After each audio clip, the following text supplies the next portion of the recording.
Bismillahirrahmanirrahim. Assalamualaikum warahmatullahi wabarakatuh. Salam sejahtera bagi kita semua.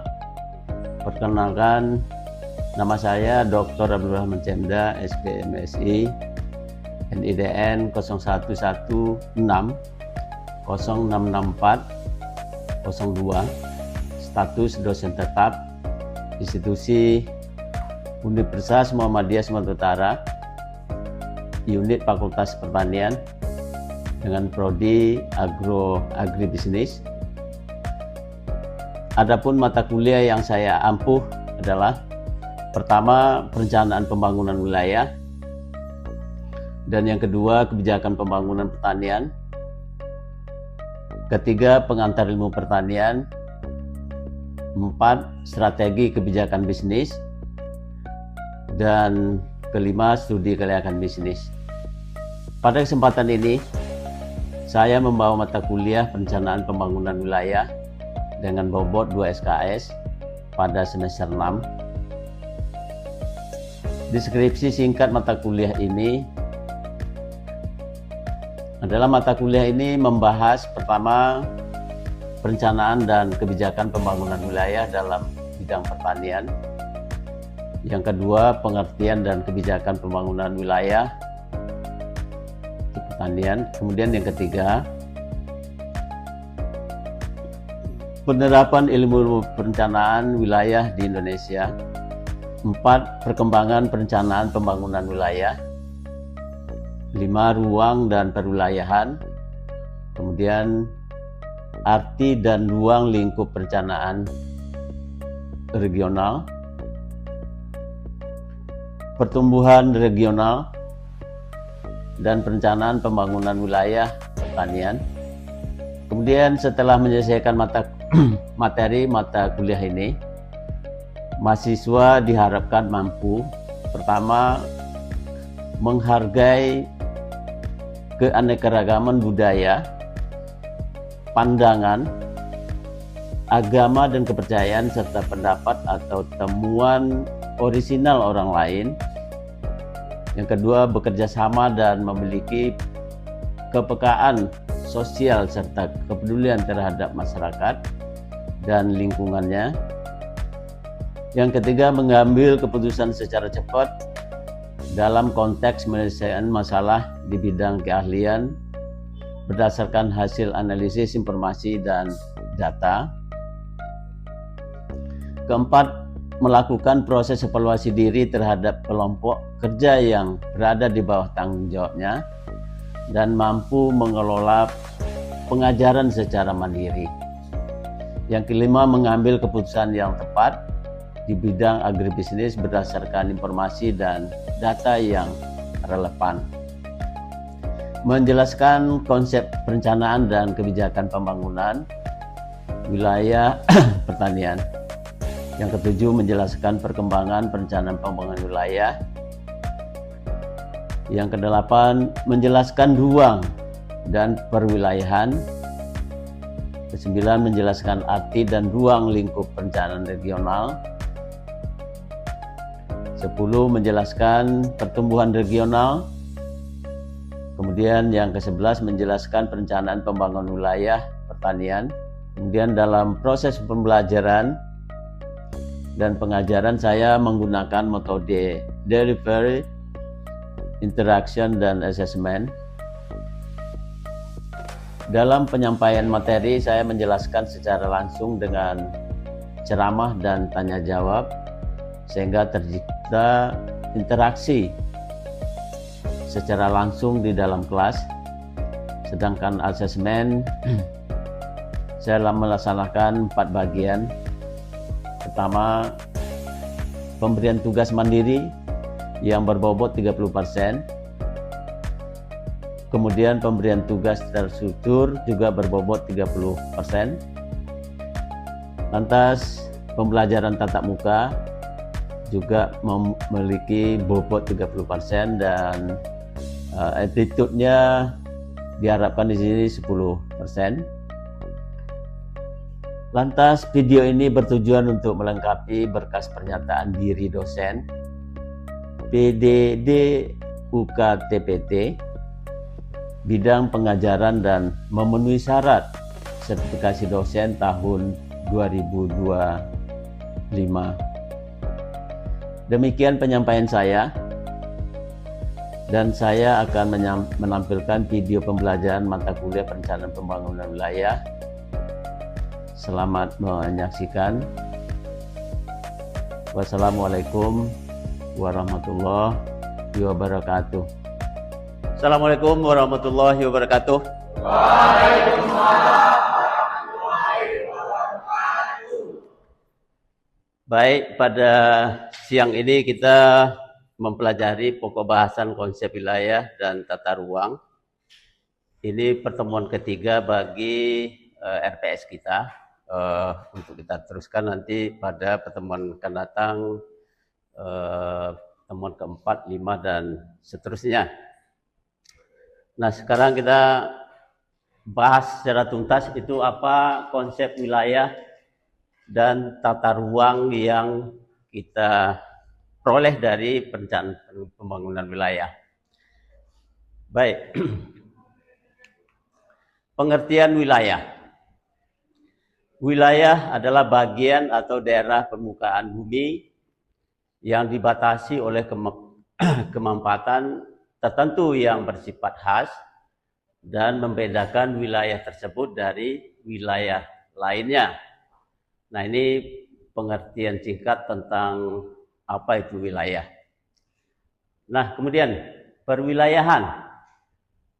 Perwilayahan dalam geografi disebut juga sebagai geografi regional, yaitu pengelompokan wilayah di permukaan bumi berdasarkan kriteria tertentu yang membedakan antara wilayah satu dengan wilayah lainnya. Kemudian jenis-jenis wilayah. Pertama, perwilayahan secara geografis. Nah, ini jenis-jenis wilayah yang berdasarkan secara geografis. A, berdasarkan pembagian waktu. Nah, daerah waktu Indonesia bagian barat itu 105 sampai 120 derajat bintang timur. Kemudian daerah waktu Indonesia bagian tengah 120 sampai 135 derajat bintang timur. Lantas bagian yang ketiga adalah daerah waktu Indonesia bagian timur, yaitu 135 sampai 150 derajat bintang timur. Nah, ini berdasarkan pembagian wilayah. Nah, Indonesia ada waktu tengah, ada waktu barat, dan juga ada waktu timur. Nah, kalau kita lihat Malaysia itu sangat melekat dengan daerah atau Indonesia Barat. Kenapa waktunya berbeda dengan kita?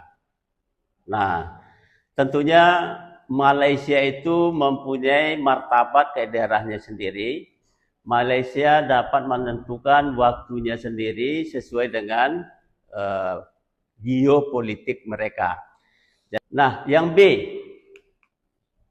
berdasarkan bentuk. Nah, untuk berdasarkan bentuk, perwilayahan secara geografis itu ada 3. Pertama, paparan Sahul. Yang kedua, paparan Sunda. Dan yang ketiga, paparan peralihan. Nah, ini berdasarkan perwilayahan bentuk. Nah, kemudian berdasarkan perwilayahan secara geografis ini yang C, itu berdasarkan wilayah pembangunan. Nah, wilayah pembangunan itu adalah daerah-daerah yang ditargetkan untuk perencanaan pembangunan. Dan yang keempat, yaitu berdasarkan geologi, yaitu rangkaian pegunungan yang membutuhkan pembangunan wilayah. Nah, ini jenis-jenis perwilayahan yang ada di Indonesia. Kemudian tujuan dari diadakannya perwilayahan dalam geografis. Apa tujuannya? Pertama, untuk memberikan makna atau perwilayahan dalam geografis. Dan yang kedua, untuk memudahkan dalam melihat potensi suatu wilayah atau region guna pengembangan untuk lebih lanjut. Nah, ini tujuan dari diadakannya perwilayahan dalam geografis. Nah, lantas yang kedua, perwilayahan secara umum. Nah, berdasarkan wilayah homogen, ini juga pembagian wilayah secara umum yang pertama, dan yang kedua berdasarkan wilayah nodal. Nah, kalau kita lihat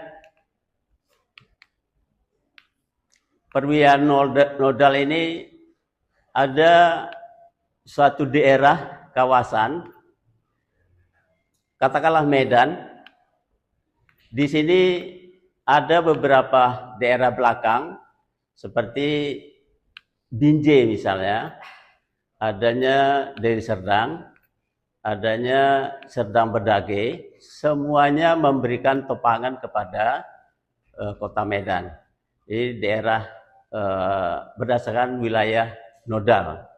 Nah, gitu juga berdasarkan wilayah homogen, ini kita lihat peta Indonesia yang kota ke kota itu dihubungkan oleh infrastruktur yang ada.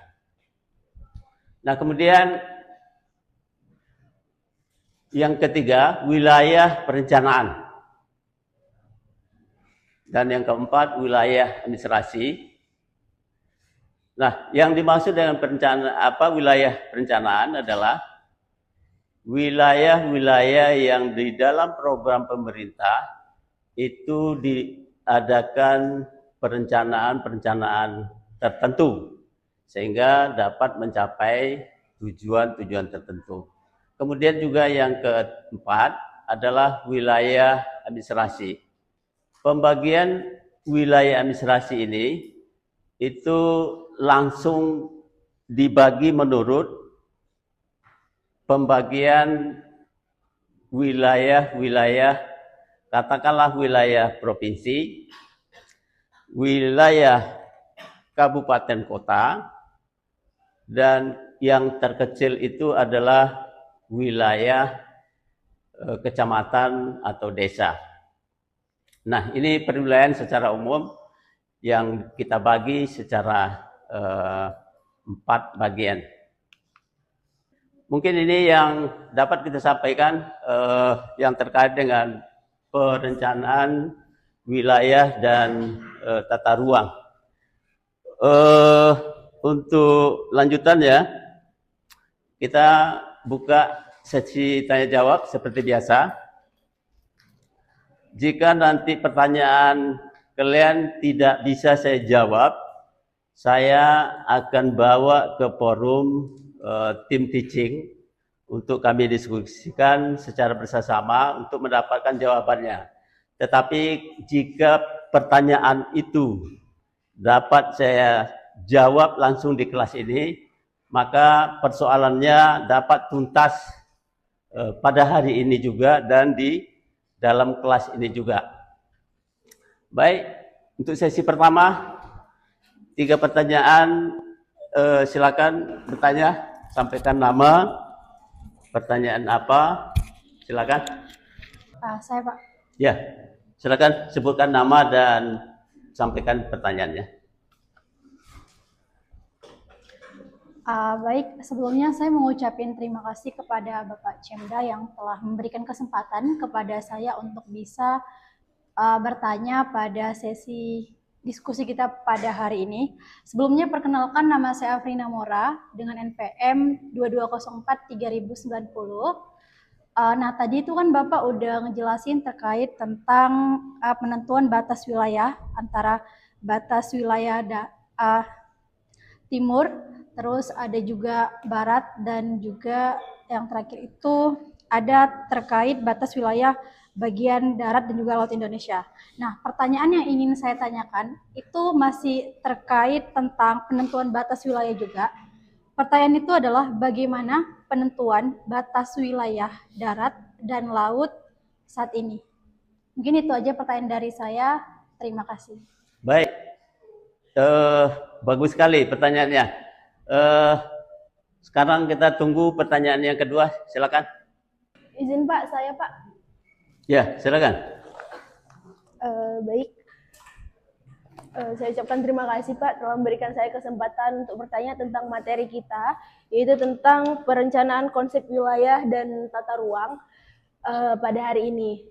Sebelumnya, perkenalkan nama saya Rosidatul Mauliza Rangkuti.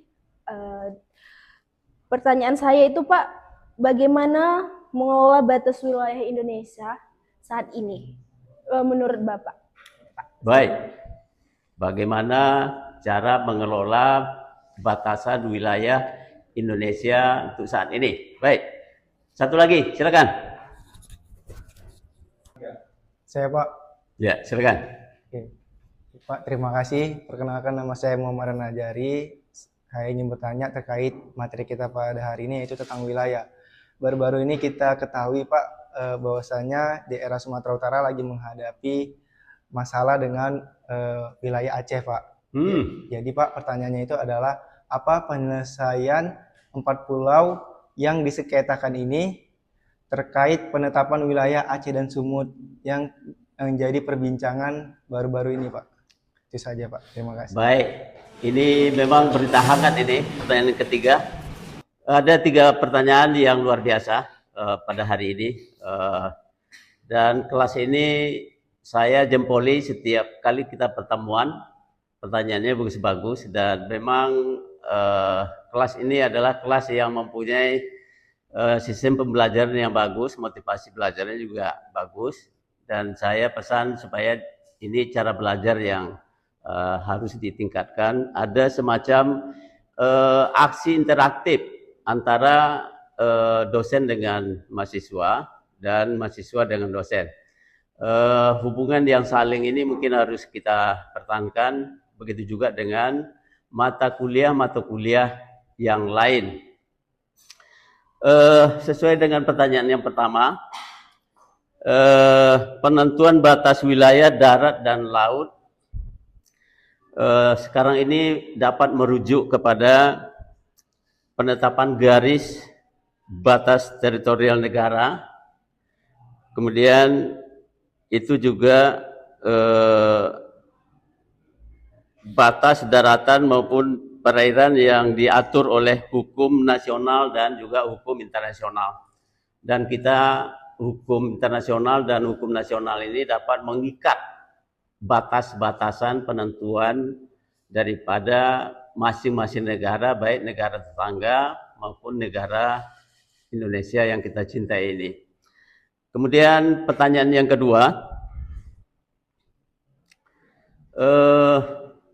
ya, untuk melengkapi pertanyaan yang pertama, itu Indonesia sebagai negara kepulauan yang terdiri dari beribu-ribu pulau, baik kecil dan besar, itu termasuk ke dalam wilayah teritorial Indonesia. Dan batasan-batasan secara katakanlah klasifikasi darat, itu ada 3 negara yang kita berbatas wilayah dengan mereka. Kemudian batas laut itu kita mempunyai 10 negara yang berbatas langsung dengan kelautan kita. Kemudian negara kesatuan kita ini itu sudah lama ditentukan, atau masa Hindia Belanda itu sudah diakui oleh Hindia Belanda batas-batas wilayah kita. Dan kemudian batas darat itu untuk batas utara itu berbatas dengan Malaysia, daerah Sarawak, negara bagian Sarawak dan Sabah. Kalian tahu Sarawak dan Sabah ini berada di Kepulauan Indonesia. Itu bagian utara dari Pulau Kalimantan, itu adalah bagian wilayahnya Malaysia yang ada di Pulau Kalimantan itu namanya negara bagian Sarawak dan Sabah. Nah, kemudian juga ada negara Filipina, kemudian juga yang terdekat sekali dengan berbatasan dengan kita adalah negara Singapura. Kemudian sebelah timur Indonesia berbatas dengan Papua Nugini. Itu kalau kita provinsi yang terujung di Indonesia itu adalah dulu namanya Irian Barat, sekarang Provinsi Papua. Di pulau itu sudah ada beberapa provinsi dalam bentuk pemekaran. Dan daerah selatan itu ada negara Timur Leste, yang dulu Timur Leste ini termasuk atau mengakui bahwa kedaulatan Indonesia, dia masuk ke dalam perwilayahan Indonesia. Pada waktu masanya kepemimpinan Bapak Habibie, maka waktu itu diberikan referendum oleh pemerintah, sehingga Timur Leste ini memisahkan diri dari wilayah negara Republik Indonesia.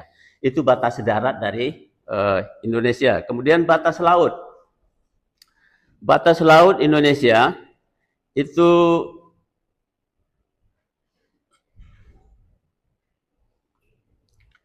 juga Malaysia dengan Sarawak, Sabah,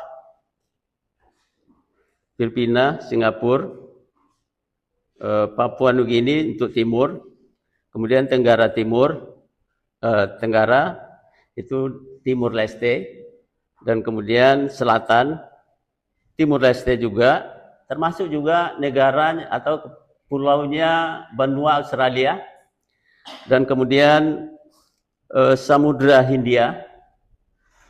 Kemudian batas kita pada belahan barat itu Samudra Hindia.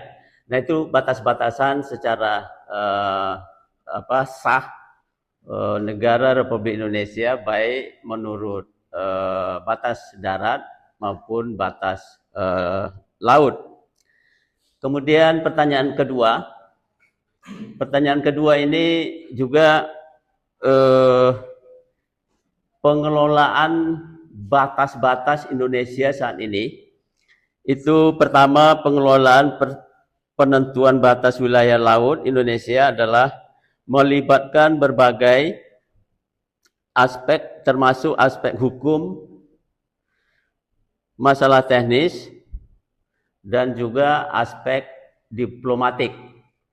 Jadi kita hubungan antar negara itu ada hubungan diplomatik, ada daerah yang memutuskan hubungan diplomatiknya kepada negara-negara tertentu akibat tidak ada titik temu mereka itu untuk satu pendekatan baik tentang politik maupun sosial ekonominya. Maka hubungan diplomatik itu antar negara harus kita jaga. Yang kedua, menurut Kementerian Pertahanan, Indonesia telah menyelesaikan 18 segmen untuk batas laut bilateral, sementara sisanya masih dalam proses perundingan dengan negara-negara terkait. Nah, itu pengelolaan batas negara Indonesia dengan batas negara-negara tetangga. Kemudian terkait dengan pertanyaan yang ketiga, itu terjadinya perselisihan antara daerah Provinsi Sumatera Utara dengan Provinsi Aceh, yang sekarang ini sempat menghangat atas terbitnya surat Kemendagri pada 25 April tahun 2025 kemarin. Itu sempat ada semacam kegaduhan di akar bawah akar rumput, sehingga dengan adanya perselisihan itu Bapak Presiden Republik Indonesia itu mengambil alih untuk menetapkan atau mengembalikan 4 pulau itu kepada Provinsi Aceh, sehingga ya baik. Setelah kita buka tanya jawab yang pertama, kita buka sesi kedua tanya jawab. Untuk itu diberikan kesempatan kepada saudara-saudara untuk dapat bertanya untuk sesi kedua. Silakan. Pas? Uish, pas. Baik. Untuk itu pertemuan pada hari ini kita tutup. Sampai jumpa minggu depan. Wassalamualaikum warahmatullahi wabarakatuh. Waalaikumsalam.